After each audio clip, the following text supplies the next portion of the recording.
week? I hope so. I hope you're planning on having a good weekend as well. I am on my way to Atlanta to see the spiritual whistleblower, Chanel Jasmine herself. It's a narcissistic support meetup group. And I'm looking forward to it. I'm looking forward to meeting her. I've been watching her for probably like the past year maybe, and she's been very impactful in my life. Like the lessons that she shared, and the stories that she shared was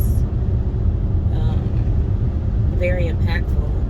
I know, like some people have said some negative things about her because she's very bold and unapologetically herself, and I really admire that.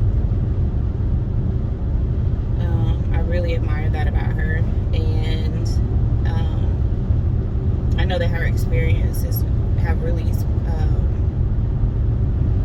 made her as bold as she is about the topic. You know, she's passionate, and you know, I can appreciate that. I can't say that I have that same boldness, but I really admire it, and I think I admire it even more because I don't have those same characteristics myself, and so I really admire that about her. I just believe that I'm bold in another way. But it just brings me to this thought that I was having. I can totally see why people wait until their abuser passes away, or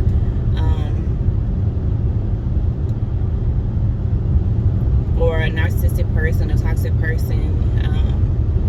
I can totally see why they wait till those people pass away before they speak out and speak their truth. Not only because, you know, it could be dangerous to speak out against an abuser while they're still alive, but also because it's like something that was done to me is I have a lot of doubt. Like I will ruminate over decisions before I make them. Now I could be decisive, you know, but it's like certain things, certain areas of my life, I really hesitate to make decisions. And because Welcome to Georgia. I have a lot of self-doubt, and I know that is part of how I was raised, part of the effects of the abuse that I experienced. So every time I post a video, like I immediately like regret it, you know. And then of course I let it, you know, I still go with it. I let it sit for a little while, you know, before I make a decision, like if I'm gonna pull it down or make it private or whatever. I just I guess that's the boldness in me that I'm, you know, developing and really picking up. It's just like, you know, I'm just gonna put it out there, you know. And that's, you know, that's a lesson that the spiritual whistleblower has taught me as well. It's like, just put it out there, you know. And it's totally fine to speak up about what we've experienced, the abuse and the toxicity that we've experienced in our lives. And so it's just I could just totally see why. Like and see, the thing is that I wrestle with different parts of my personality, because when it comes to certain things, I don't have an issue with boldness. You know, I don't have an issue with just doing it and sticking with my decision and standing on it. And I really don't have an issue with standing on my decision now. It's just that, you know, it's just like sometimes that doubt just creeps in there. You know, it creeps in there, and it just like, oh. But then I remind myself that that is part of what I've been through. you know, part of the effects of what I've been through. And so knowing that, you know, I know that it's important for me to push through that, you know. So it's like me posting videos and you know, sharing certain things that have bothered me, posting without makeup, posting without even, you know, really making myself up, is all part of my process of really healing from the abuse that I experienced, and the toxicity that I experienced in my life. And so it's just all like, it's all helping me. And I know it's all helping me. It's like, you guys are really going to see me evolve through this process. And I'm really interested in seeing how getting all of this out, you know, improves my health. You know, I'm really hoping for that. I'm hoping that, you know, that as I release, you know, some of these things that I've been carrying and just really didn't even realize I was just carrying them. But I'm hoping as I release these things, and my health will improve as well. You know, I don't know. I don't know if that will happen. Maybe, you know, things are just too far advanced to really get some relief or anything like that. But that's what I'm hoping for. That's what I'm praying for. And that's what I believe will happen. So it's going to happen.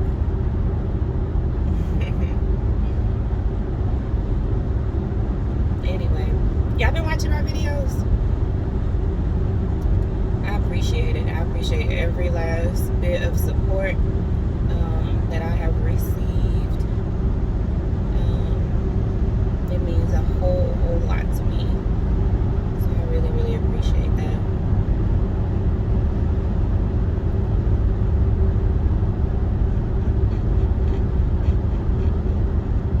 So what's going on with y'all? You know, like, what's going on in y'all's lives?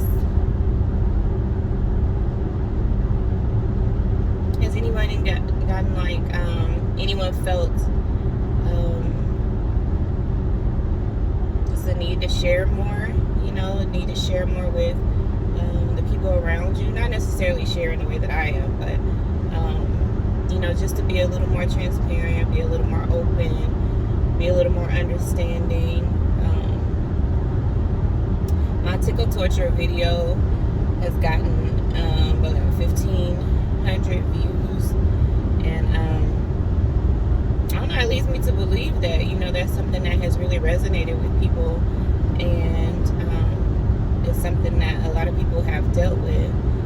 So I'm curious to know if that video has helped anybody to realize, you know,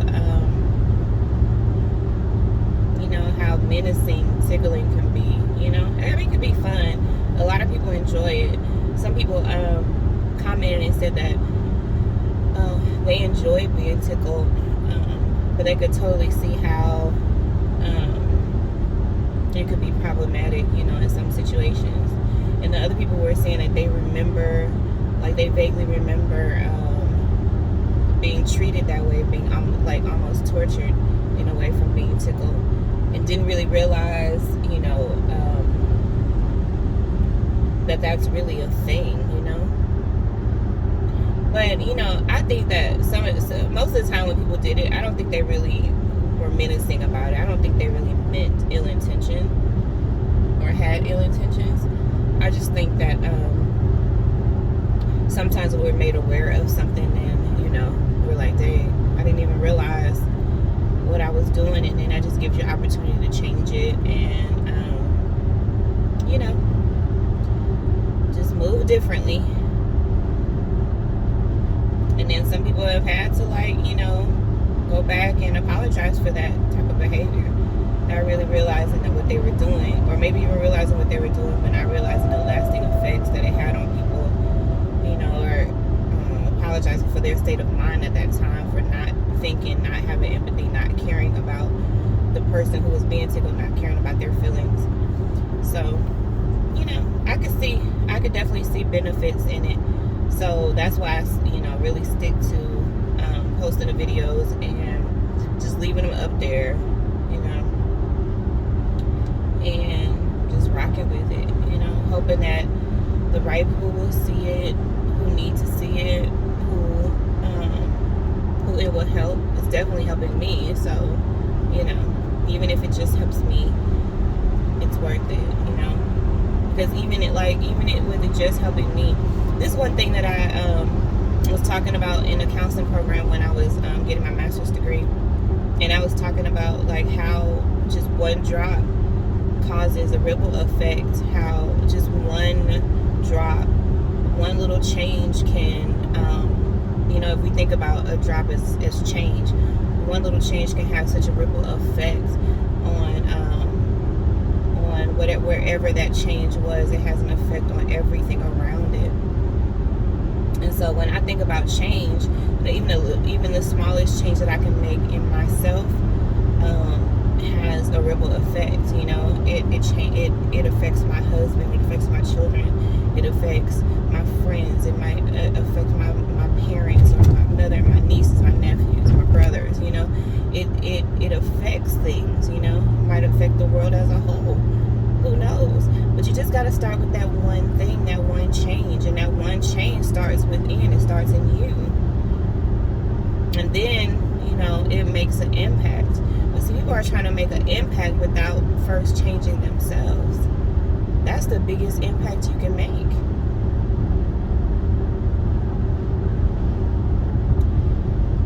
So that's a thing.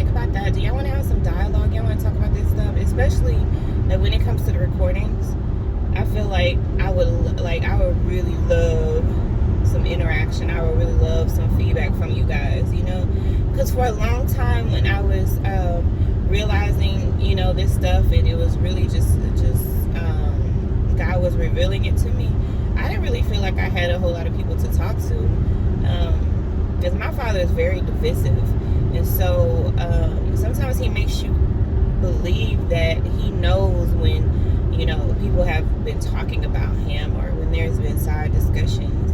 And I mean, he should know, because he'd been doing just egregious things. So yeah, we were having a discussion about it, but not because it would he had some divine knowledge, but because it's natural for people to discuss when they see things around them that just doesn't quite look right. But he didn't really like that. And so a lot of his efforts were to keep us from talking to each other, keep us from fellowshipping with each other, and just to make himself the center of all communications with anybody in the church.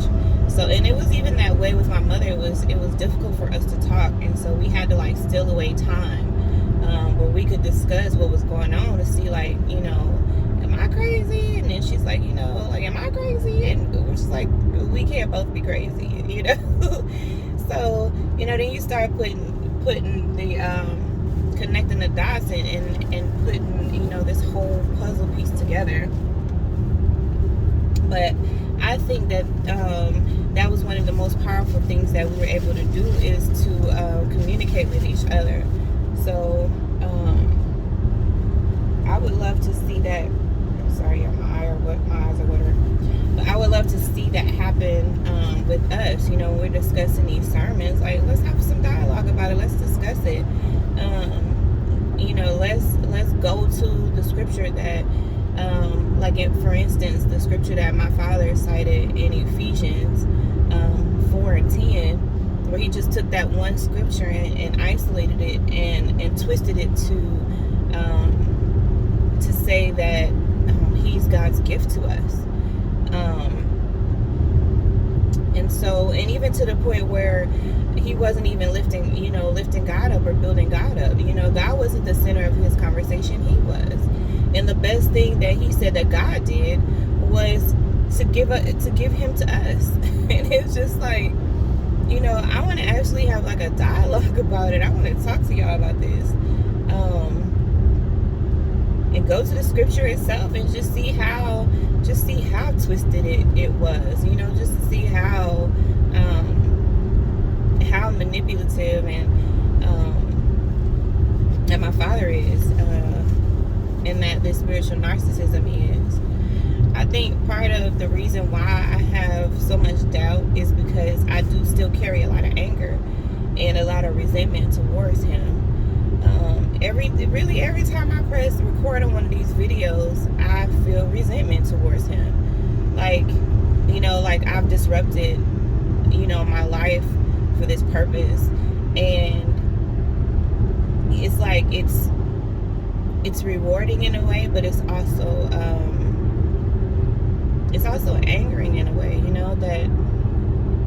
that I even had to do it, to face what I had to face to be where I am today, But I mean, everybody goes through stuff, so it's like, I have to keep that in mind too. It's like we all have things that we go through, and I'm just grateful that I can speak on it. I have the clarity of mind and the understanding to really be able to dissect this, and to talk about it in a way that resonates with people, that doesn't sound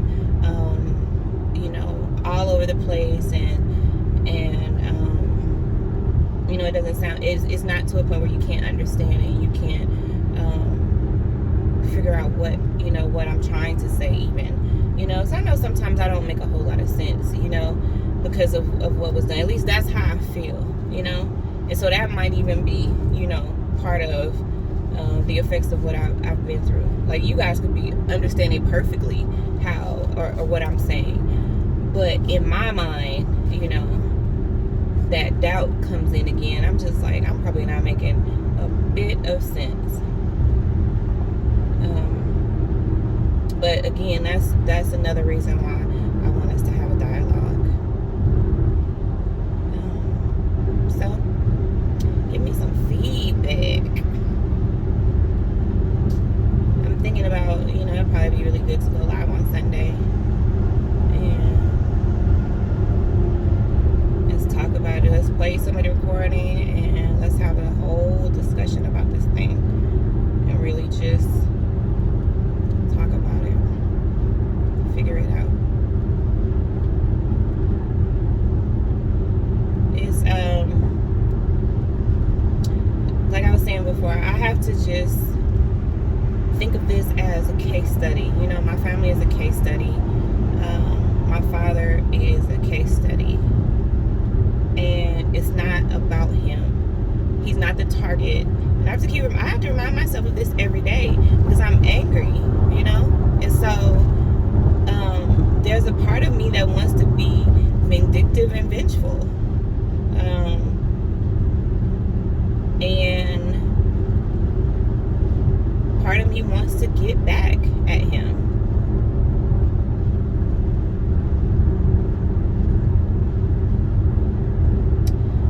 But there's no benefit in that.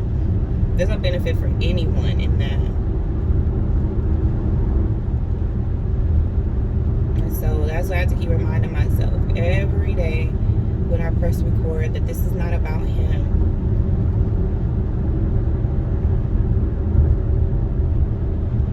And when you think of it as a case study, then you're like, okay, I can learn, I don't have to have my emotions wrapped up in it, And I know I'm wrestling with it because wrestling with my emotions being mixed up in it because I actually went through it, So like I'm looking at this not only from kind of like a victim survivor standpoint, but also from a clinical standpoint. Like, I'm a counselor at the end of the day, And so I want, you know, for whenever I open my mouth and talk about my experiences, I want it to add value to someone, you know, not just me. I want it to add value to whoever listens to it. And so, you know, I have to keep that in mind. So if I think about it like it's a case study, this is a case study, you know, when I'm presenting it, then I can take my emotions out of it and present it in a way that you guys can understand and you can hear me. And my voice isn't muffled by anger or muted by my rage. So, yeah, it's a thing.